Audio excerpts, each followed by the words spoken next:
बहुत से मुल्क फाइटर एयरक्राफ्ट्स मैन्युफैक्चर करते हैं जिनमें America, Russia, China, France, Sweden, India, south Korea, यूरोपीय यूनियन और अब चाइना के साथ मिलकर पाकिस्तान भी इसमें शामिल है। इससे पहले कि हम फाइटर जेट्स को कंपेयर करें, हमारे लिए ये जानना ज़रूरी है कि फाइटर जेट्स को क्लासिफाई कैसे किया जाता है, यानी फाइटर जेट्स की जनरेशन्स क्या होती हैं और हर जनरेशन की क्या क्या खुसूसियात होती हैं। This is Gaurav Rizvi and you are on my channel. Richard P Hallion ने पहली बार 1990 में फाइटर जेट्स को क्लासिफाई किया, जिसको बाद में एरो वेब स्पेस ने जनरेशंस का नाम दिया। 1945 से 1955 तक के जेट्स को हम फर्स्ट जनरेशन का नाम देते हैं। इन जहाज़ों में पहली बार टर्बो जेट इंजन का इस्तेमाल हुआ।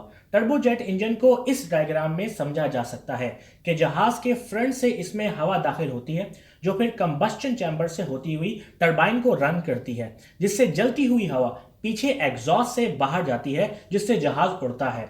इनकी स्पीड इतनी खास नहीं थी, यूजुअली इनमें रडार भी नहीं होता था। इन जहाज़ों में गन्स फिट होती थी या फिर वो बॉम्ब जिनको सिर्फ ड्रॉप किया जा सकता था। ये इसलिए क्योंकि रॉकेट्स एंड गाइडेड मिसाइल्स उस दौरान एक्सपेरिमेंटल स्टेजेस में थे और इनको एक्टिव यूजेज में नहीं लाया गया था। इन प्लेन में MiG 15 Russian fighter jet and F-86 Sabre American jet शामिल हैं।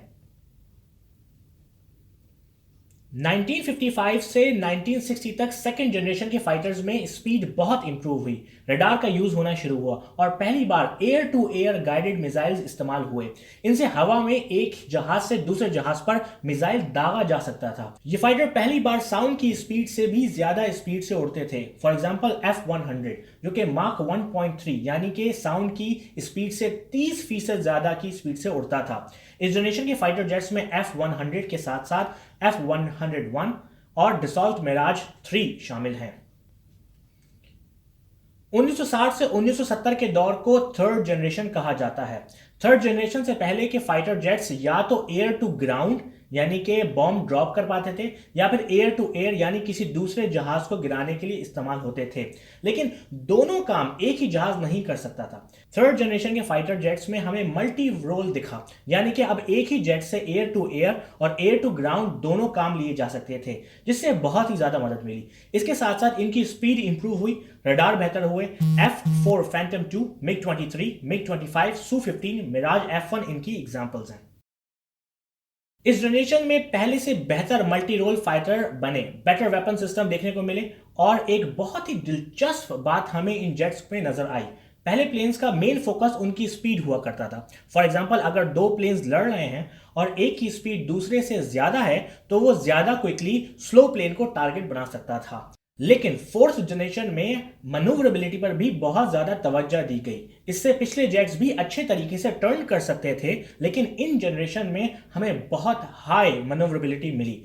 इससे जेट बहुत तेजी से टर्न कर सकता था या अपनी ट्रेजेक्टरी चेंज कर सकता था, जिससे फ्लाइट में ह्यूज हेल्प मिली। फॉर एग्जांपल एक स्लो मनूवर करने वाला जेट को ज्यादा टाइम लगेगा घूमने में, जहां फोर्थ जनरेशन क्विकली मूव करके पहले प्लेन को निशाना बना सकता था, जिससे एयर टू एयर कॉम्बैट में बहुत हेल्प हुई। इसकी example F-16, MiG-29, Su-27, J-10 India के तेजस शामिल है और पाकिस्तान का JF-17 थंडर।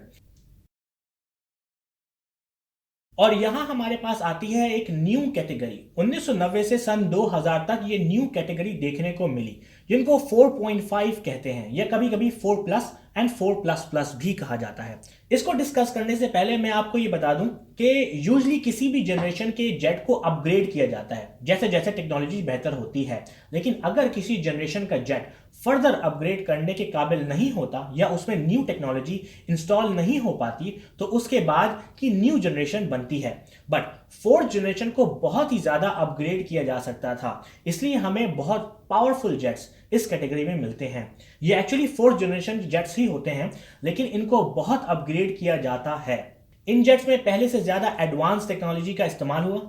हमें लिमिटेड स्टेल्थ नजर आई। स्टेल्थ से मुराद ये कि जेट का रडार सिग्नेचर लिमिटेड होगा। ये इसलिए मुमकिन हुआ कि जेट्स पर रडार एब्जॉर्बेंट मटेरियल इस्तेमाल किया गया। इसके साथ साथ इनके अपने रडार्स भी बेहतर हुए। इस दौरान हमें हेलमेट माउंटेड डिस्प्ले भी देखने को मिले। इनकी एग्जांपल F-18 सुपर हॉर्नेट है, Su-30, Eurofighter Typhoon and Dassault Rafale हैं। और अब हम आते हैं 5th जनरेशन पर।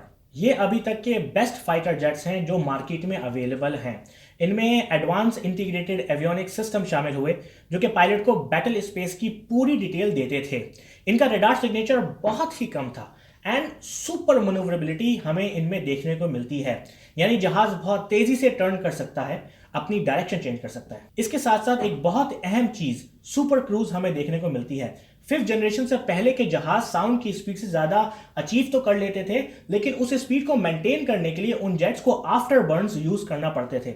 आफ्टर बर्न्स ये होते हैं कि इतनी स्पीड को मेंटेन करने के लिए इंजन में ज्यादा फ्यूल का फ्लो होता है, जिससे और ज्यादा थ्रस्ट यानी कि जेट को पुश मिलता है, जिससे जहाज सुपरसोनिक स्पीड यानी कि साउंड की स्पीड से ज्यादा स्पीड पर रह सकता है। लेकिन आफ्टर बर्न्स फ्यूल ज्यादा खर्च करते हैं। 5th जनरेशन के जेट्स में हमें बगैर आफ्टर बर्न्स के सुपरसोनिक स्पीड देखने को मिलती है। इनकी example F-35 joint strike fighter है, F-22 रैप्टर है। एक सोर्स के मुताबिक पाकिस्तान के पास करंटली सर्विस में 76 F-16 फैल्कन है, तकरीबन 86 JF-17 थंडर हैं, दोनों 4th जनरेशन जेट्स हैं। इनके अलावा 75 डसॉल्ट मिराज 3 जो कि 2nd जनरेशन जेट है और चेंगडू F-7 है। इसके अलावा भी और जेट्स हैं, लेकिन एक्टिव अटैक में और मेन एक्शन के लिए यही जेट्स काबिल जिक्र हैं। होप कि आपको ये वीडियो पसंद आई हो। मेरी नेक्स्ट वीडियो JF-17 के बारे में कि पाकिस्तान और चाइना ने किस तरह ये कमाल का फाइटर जेट तैयार किया जो कि पाकिस्तान की बैकबोन कहलाता है।